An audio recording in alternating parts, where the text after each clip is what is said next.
நாம் நினைப்பது போல இந்த பூமி பற்றி முழுமையாக தெரிந்து கொண்டோம் என்றால் இல்லை. பள்ளியில் படித்ததைத் தாண்டி அறிவியல் மறைத்து வைத்துள்ள உண்மைகள் இன்னும் நிறைய இருக்கிறது. இப்போது அவற்றில் சிலவற்றை காணலாம். பூமியின் பெரும்பாலான தங்கம் எங்கே இருக்கிறது? பூமியில் உள்ள பெரும்பாலான தங்கம் நாம் தோண்டும் மண்ணில் இல்லை. பூமி உருவான ஆரம்பத்தில் அதிக எடையுள்ள தாதுக்கள் மையப்பகுதிக்குள் மூழ்கின. அதனால் இன்று நாம் பெறும் தங்கம் பூமியின் மொத்த தங்கத்தில் மிகச்சிறிய பகுதி மட்டுமே. பூமியின் காந்த திசைகள் மாறியுள்ளன. பூமியின் வடக்கு தெற்கு காந்த திசைகள் நிலையானவை அல்ல. கோடிக்கணக்கான ஆண்டுகளில் அவை பலமுறை முழுமையாக மாறியுள்ளன. இந்த மாற்றங்கள் பாறைகளில் இன்றும் பதிவாக காணப்படுகின்றன. ஒரு எரிமலை உலகை குளிரச் செய்யும். ஒரு பெரிய எரிமலை வெடிப்பு ஒரு பகுதியை மட்டுமல்ல, வானில் விடப்படும் சாம்பல் மற்றும் வாயுக்கள் சூரிய ஒளியை தடுக்கின்றன. இதன் விளைவாக உலக வெப்பநிலை பல ஆண்டுகள் குறைவாகலாம். பனிப்பாறைகள் பூமியின் நினைவகம். பனிப்பாறைகள் வெறும் ஒரு உறைந்த நீர் மட்டுமில்லை. அவை ஆயிரக்கணக்கான ஆண்டுகளின் காற்று, தூசி, வாயுக்கள் எல்லாவற்றையும் அடக்கி வைத்துள்ள ஒரு இயற்கை பதிவுகள். இதன் மூலம் பண்டைய காலநிலை மீட்டெடுக்கப்படுகிறது. நட்சத்திரங்களை பார்ப்பது கடந்த காலம். இரவில் நாம் பார்க்கும் நட்சத்திர ஒளி இன்றையது இல்லை. அது 1000 லட்சம் ஆண்டுகளுக்கு முன் வெளியிட்டது. அதனால் வானத்தை பார்ப்பது விண்வெளியை மட்டுமல்ல, காலத்தையும் பார்ப்பது போல். பூமியும் விண்வெளியும் நாம் நினைப்பதை விட அதிகம் ஆழமானவை. பூமி முழுவதும் ஒரே வேகத்தில் சுழலவில்லை. பூமி ஒரே வேகத்தில் சுழல்கிறது என்று நாம் நினைக்கிறோம். ஆனால் அதன் உள்பகுதிகள் வெவ்வேறு வேகங்களில் சுழல்கின்றன. மையப்பகுதி, மேற்பரப்பு ஒவ்வொன்றுக்கும் தனி இயக்கம் உள்ளது. இதுவே பூமியின் காந்த செயல்பாடுகளுக்கு ஒரு காரணம். கடல் ஓட்டங்கள் உலக வெப்பத்தை பகிர்கின்றன. கடல்கள் நீரை மட்டும் நகர்த்துவதில்லை, அவை உலகின் வெப்பத்தையும் பகிர்கின்றன. சூடான நீர் ஒரு பகுதியிலிருந்து மற்றொரு பகுதிக்கு செல்லுகிறது. இதன் காரணமாக சில நாடுகள் குளிராகவும் சில நாடுகள் வெப்பமாகவும் இருக்கின்றன. நிலாவின் தொலைவு மெதுவாக அதிகரிக்கிறது. நிலா பூமியை சுற்றுவது நிலையானது அல்ல. ஒவ்வொரு ஆண்டும் அது சுமார் சில சென்டிமீட்டர் தொலைவில் நகர்கிறது. இந்த மாற்றம் அலைகள் மற்றும் பூமி நிலா இயக்கத்துடன் தொடர்புடையது. விண்வெளி முழுவதும் அமைதியானதை இல்லை. விண்வெளி முழுமையாக அமைதியானது என்று நாம் நினைக்கலாம். ஆனால் அங்கு நட்சத்திரங்கள் பிறக்கின்றன, அழிகின்றன. பெரும் ஆற்றல் நிகழ்வுகள் எப்போதும் நடந்து கொண்டே இருக்கின்றன. நாம் அவற்றை ஒளியாக மட்டுமே காண்கிறோம். கண்டங்கள் மெதுவாக நகர்கின்றன. உலக வரைபடம் எப்போதும் அதே மாதிரி இருந்ததில்லை. கண்டங்கள் ஆண்டுக்கு சில சென்டிமீட்டர்கள் வேகத்தில் நகர்கின்றன. கோடிக்கணக்கான ஆண்டுகளில் இதுவே மலைத்தொடர்கள், கடல்கள், புதிய நிலப்பரப்புகளை உருவாக்கியது. கடலடியில் மலைத்தொடர்கள் உள்ளன. பூமியின் நீளமான மலைத்தொடர் நிலத்தில் இல்லை, அது கடலடியில் நீண்டு கொண்டே செல்கிறது.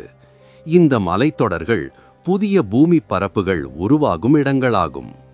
கடல் அலைகள் நிலவின் ஈர்ப்பால் மட்டுமில்லை, கடல் அலைகள் நிலவின் ஈர்ப்பு விசையால் மட்டும் உருவாகவில்லை. சூரியனின் ஈர்ப்பு விசையும் அதில் பங்கு வகிக்கிறது. இதனால் சில நாட்களில் அலைகள் மிகவும் உயரமாக இருக்கின்றன. நிலவின் ஒரே பக்கம் ஏன் எப்போதும் தெரிகிறது? நிலா பூமியை சுற்றும் நேரமும் அதன் சுழற்சி நேரமும் ஒரே அளவில் உள்ளது. இதன் காரணமாக நிலாவின் ஒரே பக்கம் எப்போதும் பூமியை நோக்கி இருக்கிறது. விண்வெளியில் ஒளியே வேகத்தின் எல்லை. விண்வெளியில் எதுவும் ஒளியை விட வேகமாக செல்ல முடியாது. இந்த எல்லை விண்வெளியின் அடிப்படை சட்டமாக கருதப்படுகிறது. இதன் தாக்கம் காலம், இடம் எல்லாவற்றிலும் காணப்படுகிறது. பூமியின் வளிமண்டலம் படிப்படியாக மாறுகிறது.